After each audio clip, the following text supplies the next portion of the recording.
Welcome, I'm Glen Anderson with the Olympia Fellowship of Reconciliation. For 27 years, this TV series has explored a wide variety of issues that relate to peace, social justice, and nonviolent social change. We especially provide opportunities for the public to hear viewpoints that are rarely heard in mainstream media. Washington State is one of 32 states that can sentence people to death. Therefore, over the years, this TV series has produced a number of programs about the death penalty. The program that you're watching now provides fresh information and fresh insights. The first third of the program summarizes the problem in two ways. One, the death penalty fails to deliver on what it promises. And two, instead it causes more problems. After making these 2 points at the beginning of the program, we will briefly explain why we would be just as safe if we were to get rid of the death penalty entirely. All of this happens in the first third of the program. Most of the rest of the program provides fresh information with a long-range view showing that we really are making progress toward abolishing the death penalty, especially if we look back into decades just before the current era. The final few minutes will offer some good ways to move ahead. Now let's get underway. A moment ago, I mentioned that there are two overall problems with the death penalty. Problem number one is that the death penalty does not deliver on what it promises. Problem two is that the death penalty causes additional problems. Let's start with problem one. The death penalty does not deliver what it promises. People have suggested several reasons for having the death penalty, but none of those stand up to the actual facts. The death penalty does not deter murder. When most murders occur, the offender is under severe emotional stress and/or the influence of alcohol or drugs. They are not thinking clearly and rationally enough to analyze the probabilities of being caught, being convicted, and being sentenced to death. Some murders are rationally planned, but those killers think that they have planned their crimes so cleverly that they will not get caught, and so the death penalty does not deter them either. Some of the most horrible murders end with the killer committing suicide. So since the killer ends up committing suicide, the risk of execution is not a deterrent at all for those murders. In fact, Texas and the southern states that execute the most people still have very high murder rates after all these years of executions. Indeed, decades of scientific studies have consistently shown that the death penalty does not deter people from committing murder. And nowadays, when experts debate the death penalty, intelligent supporters no longer raise this claim. For all of these reasons, deterrence is not a valid reason for keeping the death penalty. Secondly, the death penalty does not provide justice. Even though the death penalty does not deter, some people think that, well, maybe it provides some kind of justice, kind of a balancing of a life for a life. But really, civilized society's sense of true justice has evolved beyond mere retaliation. We don't burn down the houses of arsonists, and we don't cut off the hands of thieves. The U.S. is alone among Western democracies in failing to abolish the death penalty. The U.S. is one of the world's biggest executioners, along with nations that have horrible human rights records, such as China, Saudi Arabia, Iran, Iraq, Afghanistan, Sudan, and Yemen. Another claim for keeping the death penalty is that somehow it helps the victims' families. But nothing actually could bring back the lost one to the victims' families. Families of murder victims have other needs, but killing the killer does not satisfy their needs. Instead, the death penalty makes an additional family suffer, the family of the executed person. Many families of murder victims oppose the death penalty and have created organizations to abolish it. Another allegation that people raise to claim that why the death penalty should be retained is that it's for the worst of the worst. But this does not work because each case goes through a number of screens or filters along the way. Was the victim white, economically privileged, attractive, well-liked? All of these factors would make the death penalty charge more likely to be raised by the prosecutor. What about the defendant's race, economic class, access to skilled lawyers? All of these play into the decision about whether to use the death penalty, whether the prosecutor would file death penalty charges or regular murder charges, and the likelihood of conviction and the death sentence being imposed. What do the press and the politicians think about the case? These are screens or filters that each case goes through. So all of society's biases and prejudices filter into the process, and so the net result, an actual execution, is largely the result of society's biases and prejudices more than the merits of the case. So if you look at the actual record, the people who are executed are not the worst of the worst. They're people who are the most disadvantaged in terms of race, economic class, lack of a skilled attorney, and based on factors of the case other than the worst of the worst criterion. Another point that people raise is that, well, let's save money by killing the person instead of keeping them in prison for the rest of their life. Each death penalty case requires 2 trials. One determines guilt or innocence, and the second trial occurs if the person is found guilty, and that trial is about whether the person gets the death penalty or not. Because the death penalty process has so many potential problems, each trial for a death penalty case becomes extremely complex. And because it's extremely complex, it becomes extremely expensive. So the death penalty is irreversible. We know that there are some gross injustices, and so that leads to the complexity both of the initial trial about guilt or innocence and the trial about whether the death sentence should be imposed or life without parole. So even before the appeals, a death penalty case has already cost much more than a life sentence. So the idea that we can save money by executing somebody is faulty, because the expenses have already occurred at the trial stage twice. Also, death penalty cases consume enormous resources in county level courts, state supreme courts, and federal appeals courts. They waste the time and the money and the attention that are needed for other cases at these courts. This denies justice to other people who need access to the courts. So for altogether, none of the reasons for having the death penalty are justified by the facts. The facts show that the death penalty does not deliver on what it promises. That's bad enough, but what's worse is that the death penalty makes existing problems worse, and it causes additional problems. Society is right to want to stop violent crime, but when fear or other emotions cause us to retaliate and repeat the cycle of violence, we only make the problem of violent crime worse. The death penalty is inherently contradictory. When our government kills people who have killed, we contradict our stated intent that killing is wrong.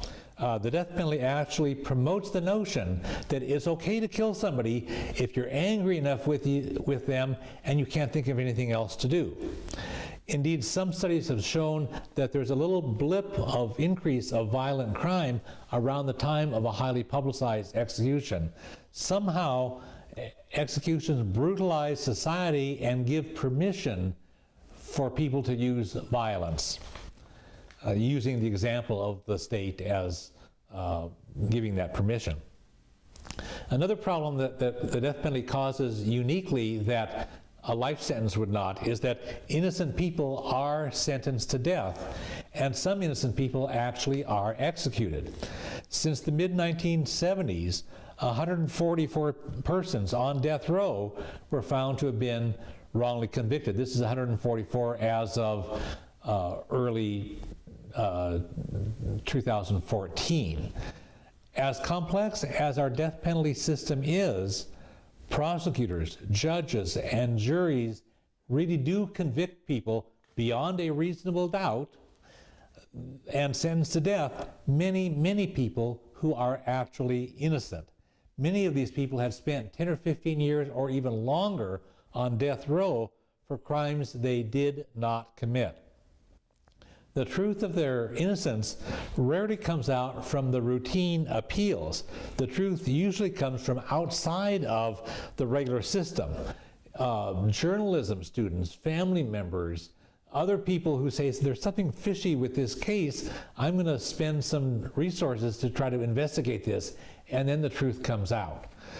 But the appeals process has not been very useful because the scope of what can be covered in the appeal is very limited to what had happened in the trial before, whereas the real investigations that determine people's innocence have to go beyond that, and so those happen from the outside. Mistakes really do happen very often, but it's too late to correct the mistakes if the innocent person has been executed.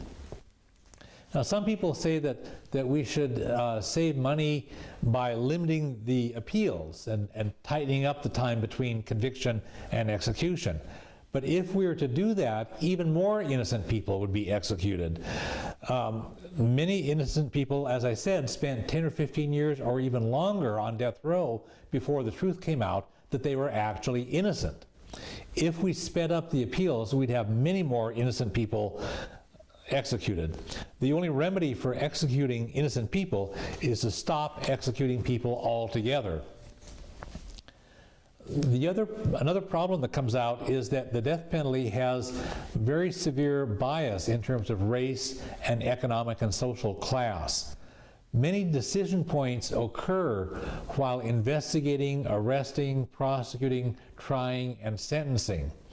Each decision point has the opportunity for society's biases, prejudices, and other filters and screens to occur on the basis of race, social class, economic resources, mental disability, political considerations, and other factors. Research consistently shows that persons of color are more likely than whites to receive the death penalty, and this is true even if you look at the circumstances of the crime, the various crime factors. Even when you look at those paired up, if the offender was not white, that person is much more likely to get the death penalty than if the person was white. Research also shows, and sometimes even more strongly, that the death penalty is more likely when the victim was white. For some reason, our society values white people more than people of color, and this plays out in who gets sentenced to death and who gets executed. So we have not really a system of justice, but a system that reflects the many biases and prejudices within our society. The death penalty's horrible record of inconsistencies and racism caused the United States Supreme Court to throw out all the states' death penalty laws nationwide in 1972 because of these inconsistencies, especially racial inconsistencies and geographic. But bit by bit, as the states rewrote their death penalty laws, these inconsistencies crept back into the system, and now we still have a death penalty system that is as full of racial biases and other inconsistencies as we had back before the U.S. Supreme Court threw it out in 1972. What has changed is the death penalty is now much more harsh against defendants than the Supreme Court was in 1972, and much less concerned about racial justice.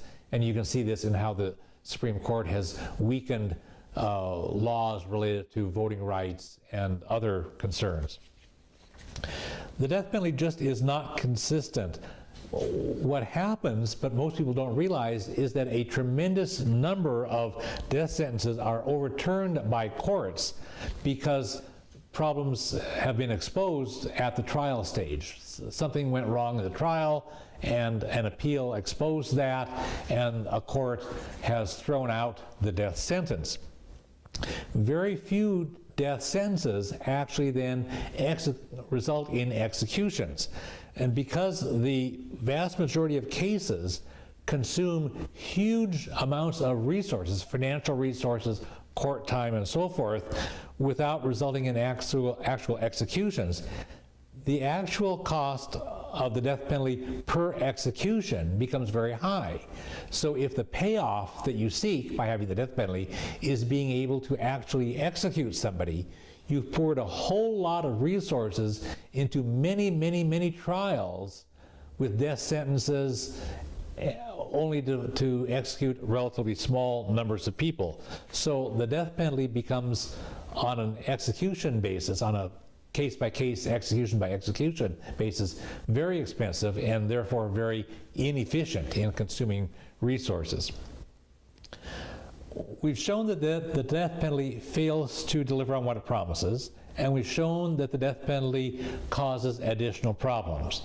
Even so, some people feel like we just kind of need to keep it in order to be safe. There's sort of a vague sense of that that's really divorced from the reality, divorced from the facts.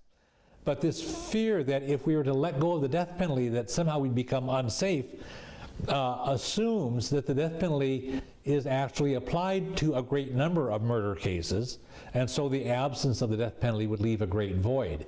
That's not true. Actually, very few homicide cases could even qualify for a death sentence. In Washington State, for example, which is typical, the death penalty is available only for those murders that are very tightly limited in certain ways by law. So it has to be first-degree murder as opposed to second-degree or manslaughter or negligent homicide or whatever. And besides being first-degree, has to have certain aggravating factors in it that are defined by law, and also has to have an absence of mitigating circumstances that are defined by law. And even if it meets all those, the prosecutor of that county has to bring those charges.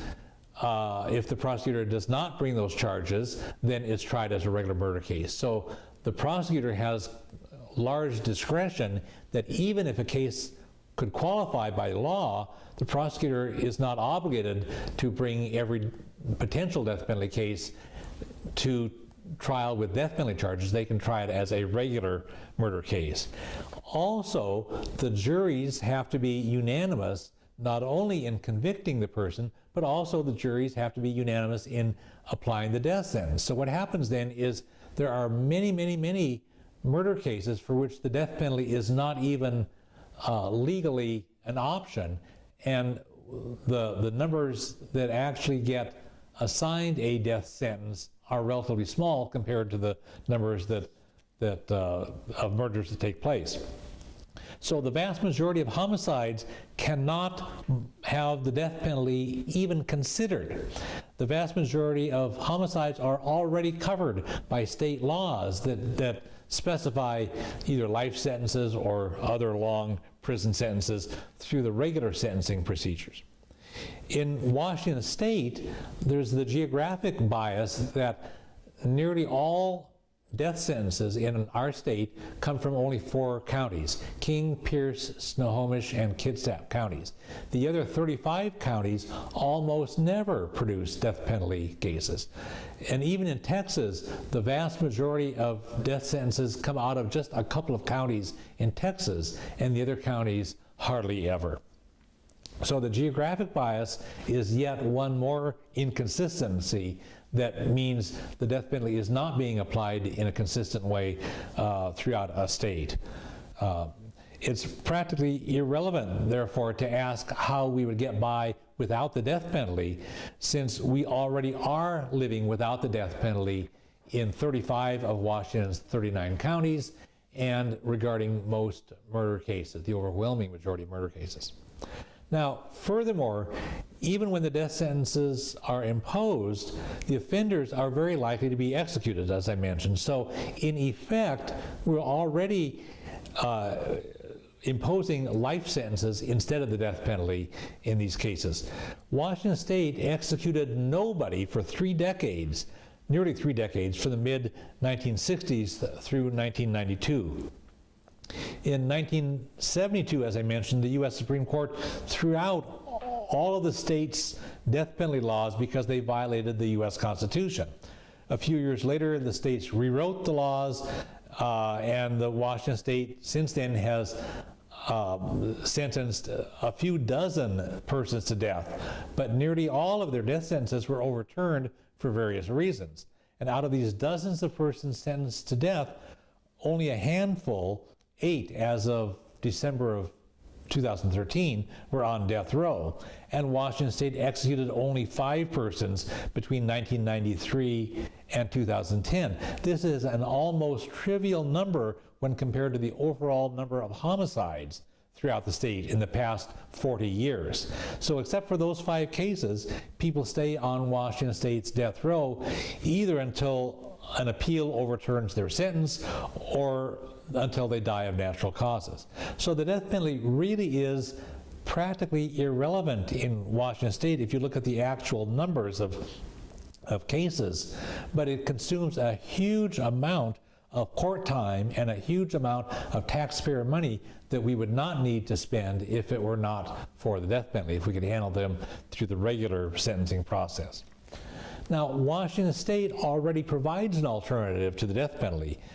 For the very rare kinds of homicides that could result in a death sentence, the default sentence already is life without any possibility of parole. So if for whatever reason the jury is not unanimous in assigning a death sentence, the offender would serve a life sentence and never be eligible for parole.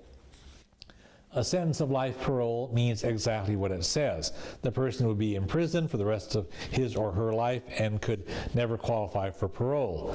This is a very severe punishment. It would protect society adequately.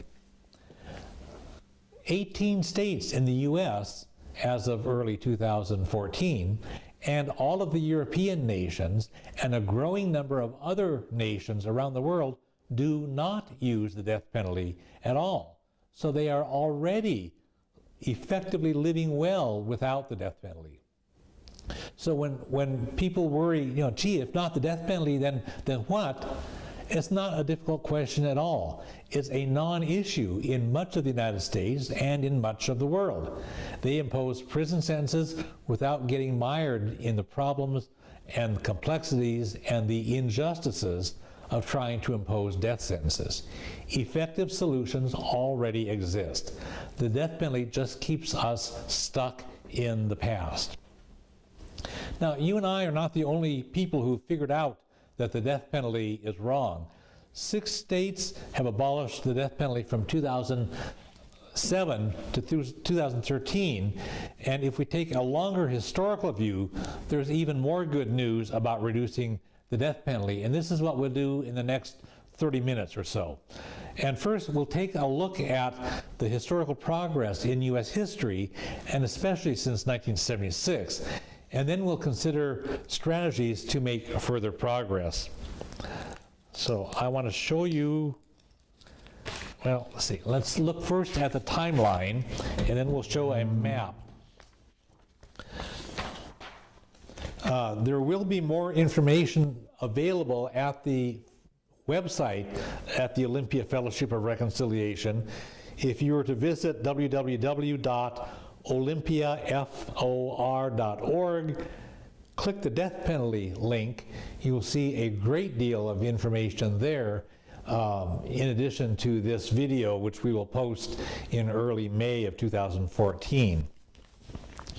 Reliable data in the United States were not kept before 1930 about executions that occurred here. But from 1930, if you can see on this close-up graph, from 1930 to 1967, in this range, 3,859 persons were executed under civil jurisdiction in the United States. That means through regular civil laws, not through military executions. 3,859 executions. And so while we're frustrated by the United States' vigorous use of the death penalty now in the modern era, if we look at how the executions declined after peaking in the 1930s, you'll see it slide from here down to the mid-60s. That's significant.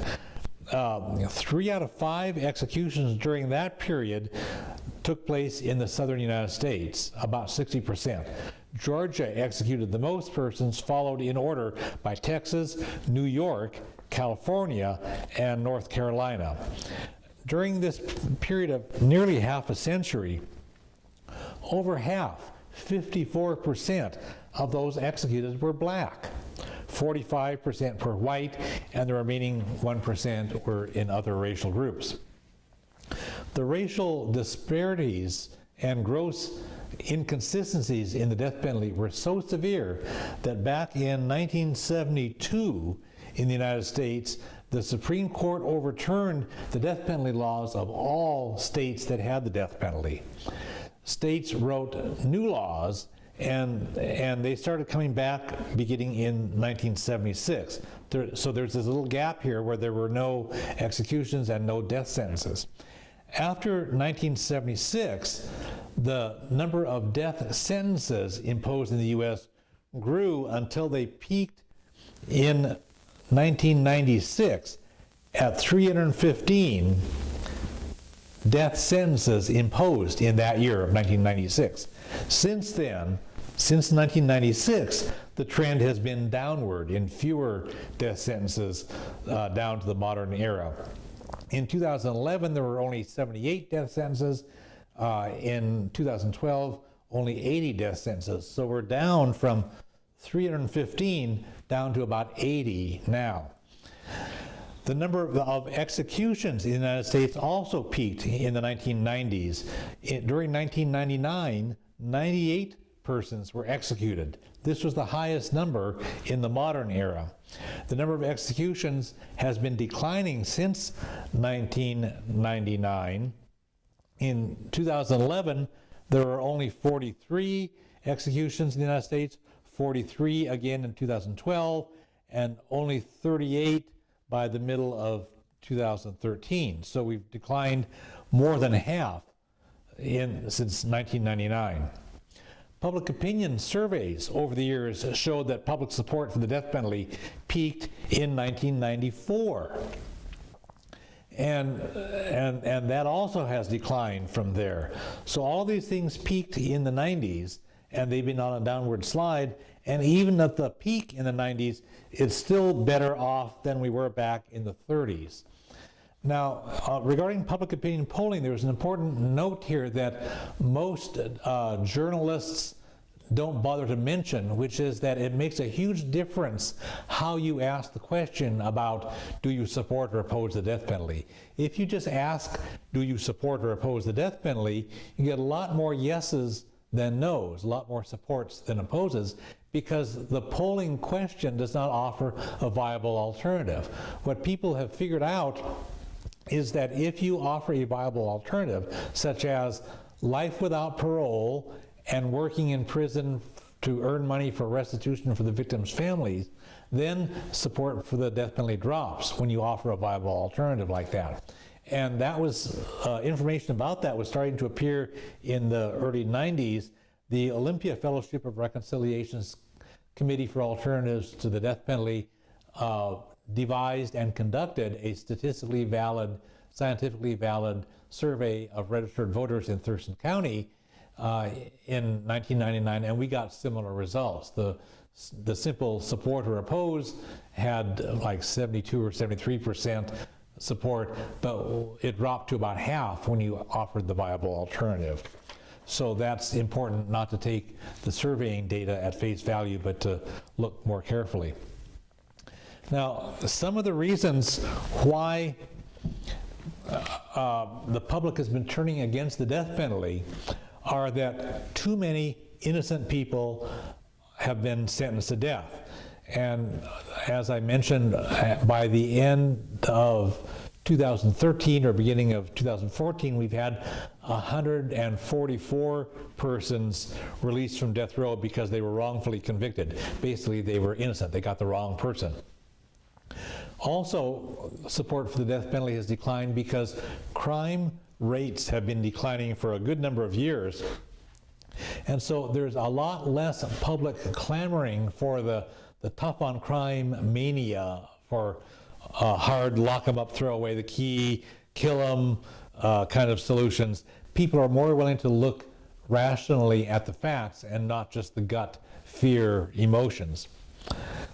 More people all the time are concerned that the death penalty is discriminating on the basis of race, economic and social class, mental disability, and other factors.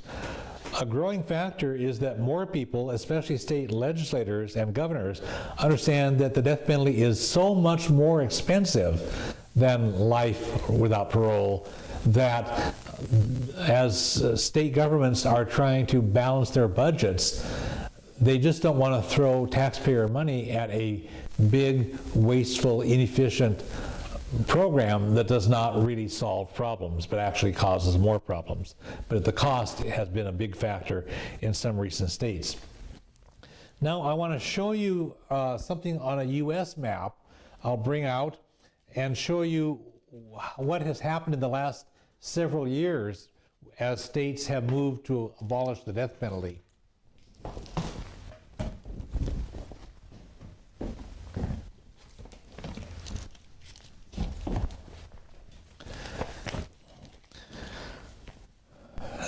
From 2007 to 2013, a number of states have abolished the death penalty.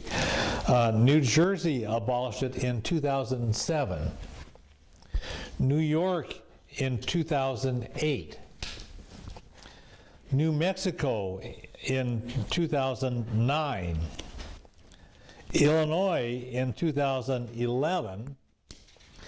and Connecticut in 2012, and Maryland in 2013. So that's actually 7 states in 7 calendar years. That's a huge trend. Until 2007, only 12 states did not have the death penalty. These 6 more that abolished it from 2007 to 2013 increased that 12 by 50%, 6 more, to a total of 18 states that now don't have the death penalty. Also, Washington, D.C. does not have a death penalty for murders committed in that city, although the U.S. government still has a federal death penalty law.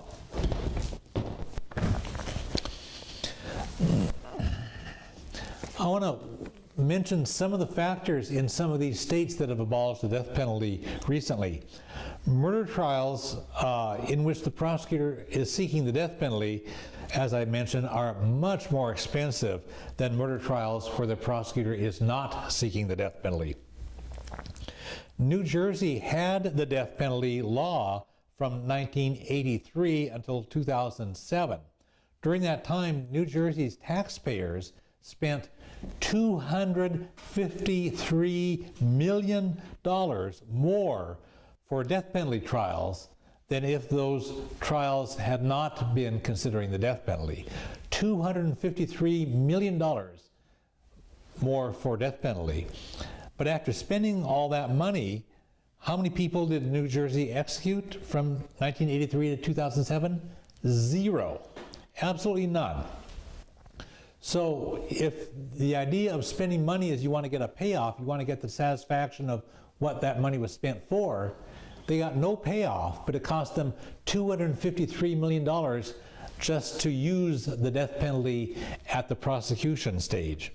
Other factors were important too in New Jersey, but the cost helped to convince New Jersey to abolish the death penalty in 2007, and cost was a factor in some other states as well, and they also had multiple reasons. If we look at the timeline and anticipate the time going back before when the timeline shows, so we start really back in 70, 72. If we were to go way back to the quite a few feet to the left side of this chart, and ask for New York State, which is the next one I want to talk about here, how many executions in New York occurred before 1976? There were 1,130 executions in New York State before 1976. And how many executions in New York after 1976? 0. So what a disparity. New York State had executed 1,130 people before 1976, but nobody after that. Their last execution had occurred back in 1963. They had effectively abolished the death penalty in 2008. Some New Yorkers wanted to bring it back, and through the legislature, and people organized and prevented that from happening. And there were several reasons for this. One is that victims' families explained that the death penalty would not bring back their loved one, would not help the victims' families. Religious people explained that the death penalty is immoral. Public employees explained that the public had better uses for that tax money than the death penalty. That if they brought back the death penalty, wasted money on that, it would cause the cutting of other public services that the people really wanted. People who care about civil rights explain that the death penalty discriminates on the basis of race, economic class, and other factors. And so a number of reasons caused the New York State legislature to not bring it back, so they effectively abolished it in 2008. In New Mexico is the next one that abolished it in this modern era. They had executed 73 persons before here, 73, but only 1 person after 1976. Also, since 1973, 4 innocent persons were freed from New Mexico's death row. What a horrible disparity, what a horrible rate of quality control problem when you execute one person, but you have to free 4 innocent ones from death row. And that got New Mexico's attention, along with other factors, as factors that were occurring in other states. Illinois made a lot of news with their problems with the death penalty, leading up finally to their abolishing their death penalty law.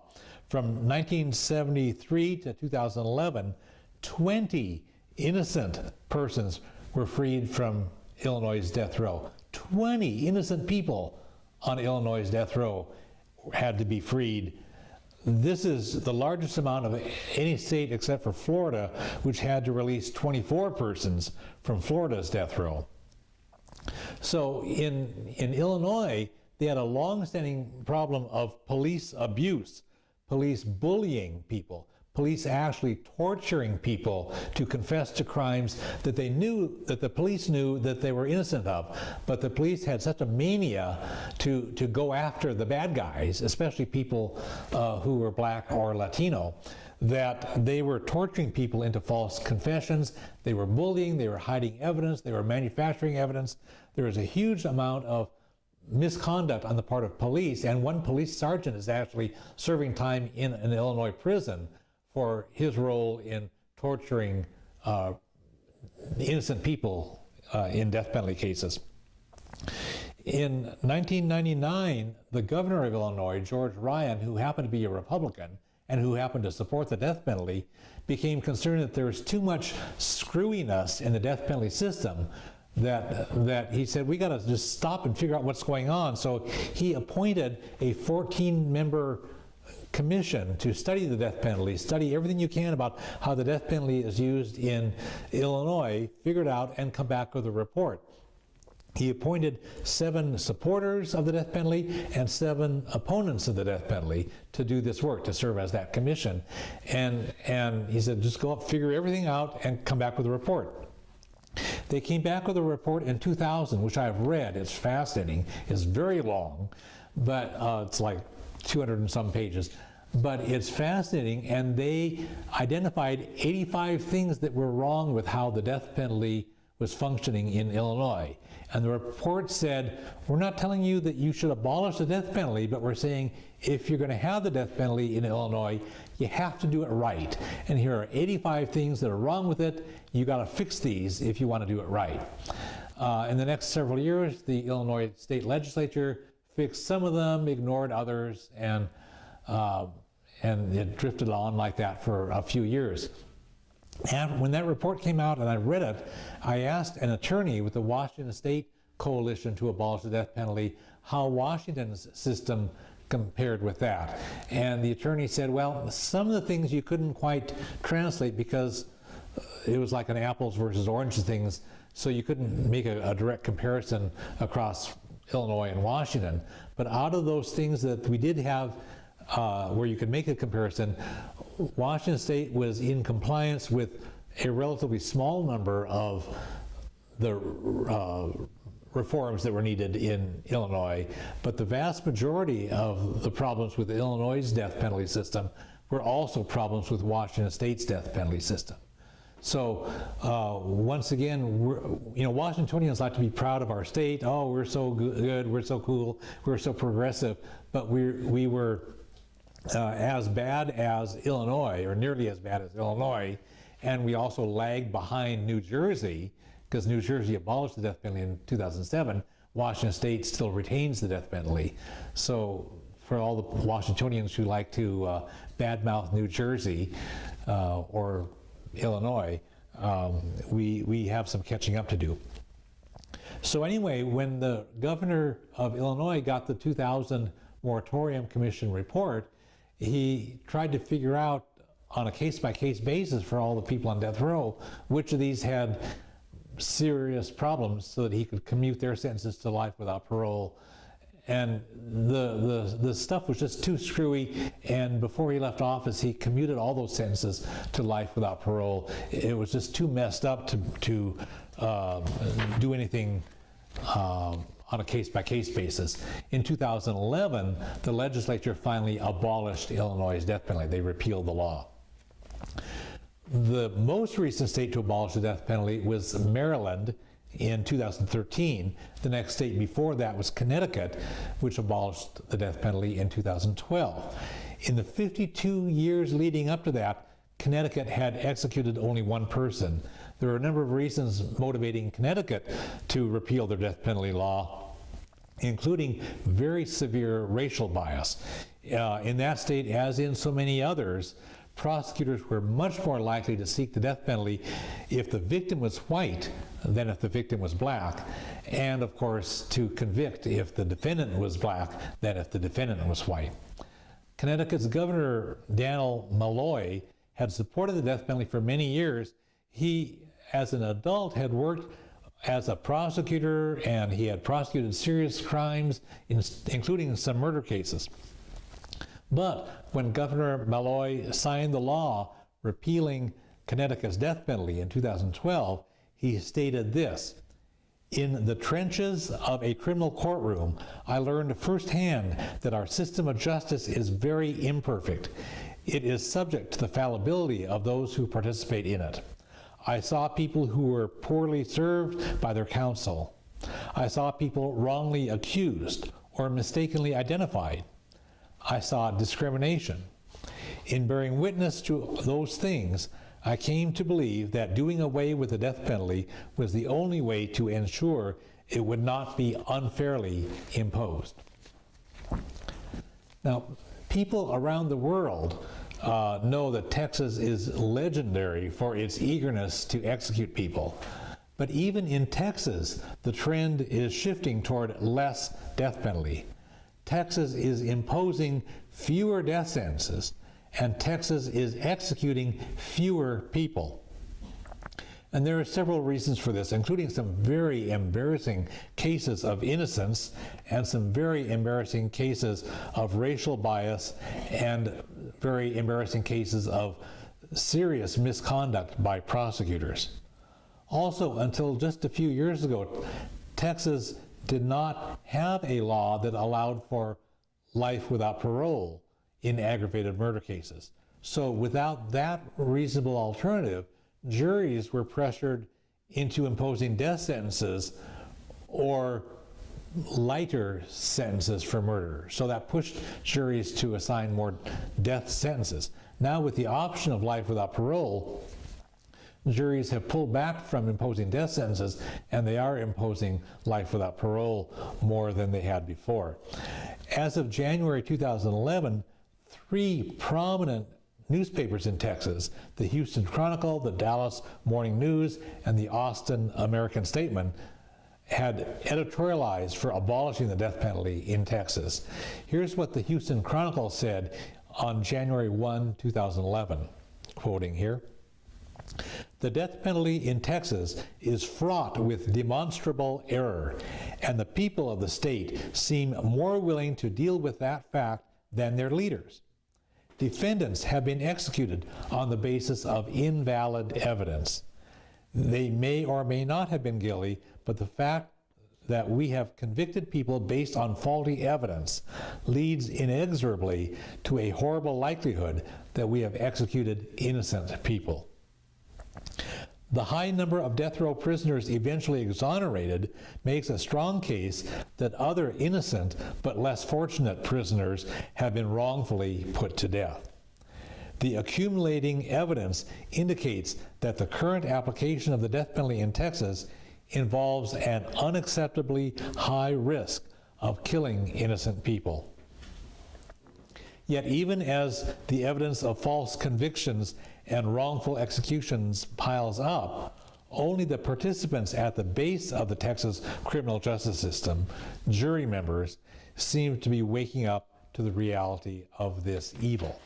So that's the editorial from January 1, 2011 from the Houston Chronicle. And Houston is an area that produces a huge number of the Texas death penalty cases. Now, while Texas conducts the most executions in the U.S., California has our nation's largest death row. In December 2013, California had 731 persons on death row awaiting execution. In November 2012, California's voters narrowly defeated a ballot initiative to repeal the death penalty law. Oregon is an odd case. Oregon has passed laws authorizing the death penalty on 4 occasions: 1854, 1920, 1978, and 1984. The death penalty in Oregon has been on again, off again, on again, off again, on again. Oregon is one of only 2 states that has the death penalty written into its constitution. So as a result, it means that Oregon can repeal the death penalty only by having the voters statewide pass a constitutional amendment. In 2013, Oregon had 37 persons on death row, far more than Washington State's 8.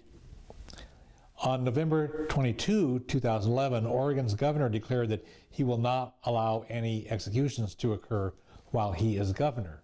And in February of 2014, Washington State's governor made the same declaration that he would not allow executions to occur in Washington while he is governor. I want to get up and show again the timeline.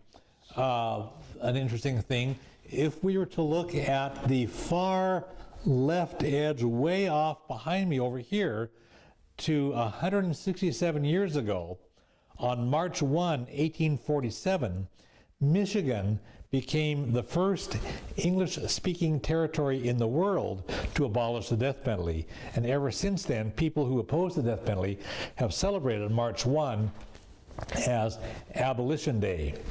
I want to show Washington State on the timeline here. As I mentioned, the U.S. Supreme Court threw out death penalty laws in '72. There's a gap when there were no state-level death penalty laws. They started to come back in '76. Washington is one of the 32 states that do have the death penalty. Washington, before this modern era, had executed 105 persons before here, but only 5 under the new laws. So 105 executions before this, only 5 after. So you see, again, in Washington as elsewhere, the trend is way, way, way down. The most recent execution took place in September 2010. Of the 5 persons executed in Washington, 3 wanted to be executed. And one of them, James Elledge, actually hired lawyers to interfere with people who were trying to put on a defense at the court level to save his life. He hired lawyers to speed the way toward his 2001 execution. Since 1980, Washington State has had to release 1 person from death row because he was innocent. That was Benjamin Harris. In December, by December of 2003, we had 8 men on our death row. So let's talk about the worldwide situation. We have been examining the death penalty on this program in the United States. And what about the rest of the world? The trend for less death penalty actually is occurring worldwide. About 2/3 of the world's nations no longer practice the death penalty. Some nations have repealed their laws entirely. Others, without repealing them, have just stopped using the death penalty. In 2011, only 20 of the world's 200 nations executed anybody.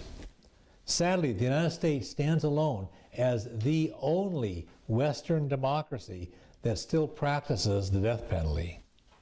China executes far more people than any other nation, in fact, more than all other nations combined.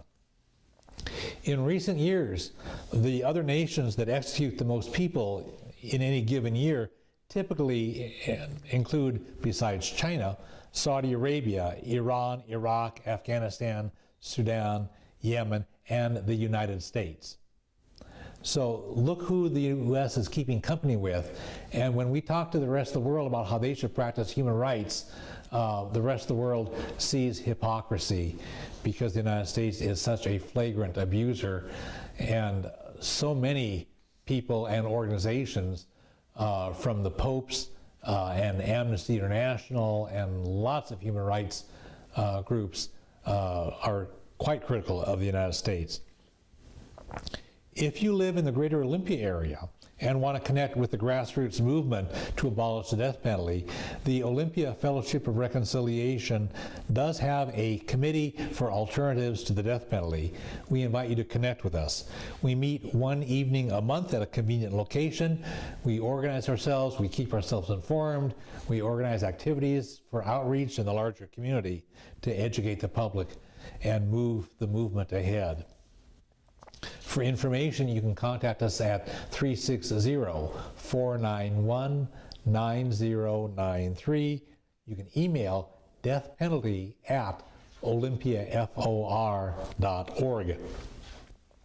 We have posted a lot of information on our website, and you can see on the link is here, and we also will show it with lettering on the screen. Visit www.olympiafor.org and click the death penalty link. A number of regional and national organizations work on this. We can connect you with them. You can also find them at the informational resource list that we have posted on our website. We can talk just very briefly about some strategies for abolishing the death penalty, and you can contact us to explore these further. We want to ground ourselves in a few basic principles. Historically, people have organized grassroots movements to make progress on a number of issues. From the grassroots up, people built the labor movement, the women's movement, the environmental movement, the peace movement, and so forth. Likewise, the movement to abolish the death penalty must come from the grassroots up. Politicians will not stick their necks out and vote to abolish the death penalty unless they feel it is politically safe. They will feel that it's politically safe only when we have moved public opinion to overwhelmingly oppose the death penalty, and then the politicians can feel safe in voting to abolish it. So it has to be grassroots. We have to move public opinion. And so we need to understand where public opinion is now. We need to figure out what keeps them attached to the death penalty and how we can unhinge that attachment. And we've talked about that earlier in the program. We need to know what the public thinks and feels, what thoughts and feelings keep them supporting it, what thoughts and feelings might cause them to oppose the death penalty, and what has worked in the states that have already abolished the death penalty and how we can apply those here. Likewise, we need to inform the public, the elected officials, and the news media that the death penalty fails to deliver on its promises, the death penalty causes additional problems, the death penalty is a hot issue that they need to deal with, and that we need alternatives that are workable and fair. We need to develop smart, practical strategies, and the details of that would go beyond the scope of this program, but we are actively working on these. So we invite you to get information through the Olympia Fellowship of Reconciliation, our website's death penalty page at www.olympiafor.org. We invite you to connect with the Olympia FOR's Committee for Alternatives to the Death Penalty. We invite you to connect at the state level with the Washington Coalition to Abolish the Death Penalty, www.abolishdeathpenalty.org. At the national level, there's an amazing resource called the Death Penalty Information Center. They have an amazing amount of well-organized information about the death penalty. I urge you to contact them at www.deathpenaltyinfo.org. You can get information about a lot of other issues related to peace, social justice, and nonviolence from the Olympia FOR at 360-491-9093, www.olympiafor.org. We are all one human family. We all share one planet. We can create a better world, but we all have to work at it. And the world needs what you have to offer. Thank you.